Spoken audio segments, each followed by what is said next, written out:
रायगड, महाराष्ट्रासह देश विदेशातील ताज्या बातम्या पाहण्यासाठी मॅक्स इंडिया लाईव्ह चॅनलला सबस्क्राईब करा आणि बेल आयकॉन दाबायला विसरू नका.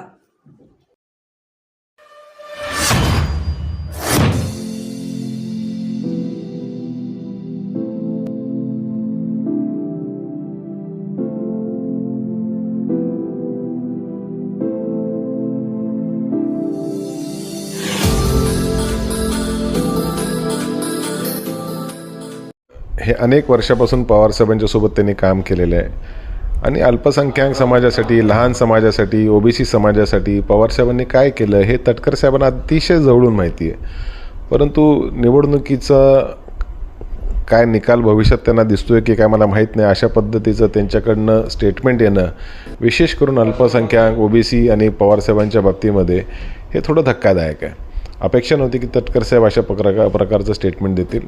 परंतु ठीक आहे, अल्पसंख्याक समाजातल्या, मुस्लिम समाजातल्या अनेक जातींना ओबीसीमध्ये आरक्षण पवारसाहेबांनी दिलं. आदिवासी समाजाला, मागासवर्गीय समाजाला स्वतंत्र बजेट पवारसाहेबांनी दिला. नोकरीचं आरक्षण पवारसाहेबांनी त्याच्यामध्ये तरतुदी बऱ्याच गोष्टी केल्या, म्हणजे पदोन्नती ज्याला आपण म्हणतो. आणि ह्या सगळ्या गोष्टी केल्यानंतर आज वेगळं झाल्यानंतर अल्पसंख्याक आणि उपेक्षित वर्गासाठी पवारसाहेबांनी काहीच केलं नाही असं म्हणणं मला वाटतं योग्य नाही. पाठ्यक्रमामध्ये मनुस्मृतीचे श्लोक घेण्याचा जो प्रकार आहे आता प्रस्तावित आहे त्या संदर्भात काय सांगाल?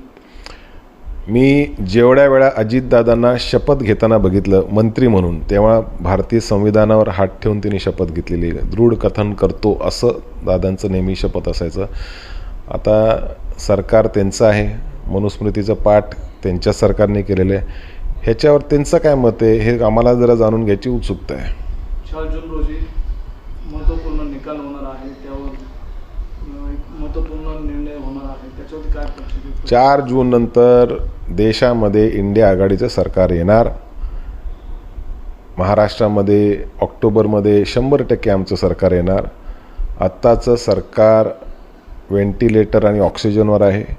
ह्या सरकारच्या बाबतीमधला निर्णय सुप्रीम कोर्टामध्ये पेंडिंग आहे. तो निर्णय कधीही येऊ शकतो. ज्या ज्या अपेक्षेने भारतीय जनता पार्टीने शिंदेसाहेबांना आणि अजितदादांना पक्ष फोडून घेतलं, ती अपेक्षा भारतीय जनता पार्टीची लोकसभेच्या निवडणुकीच्या निकालामध्ये पूर्ण होताना दिसत नाही. त्याच्यामुळे त्यांच्या बाबतीत काय करायचं हे भारतीय जनता पार्टी ठरवेल. परंतु महाराष्ट्राची जनता 100% उद्धव ठाकरे, शरदचंद्र पवार साहेब आणि काँग्रेस पक्षासोबत आहे.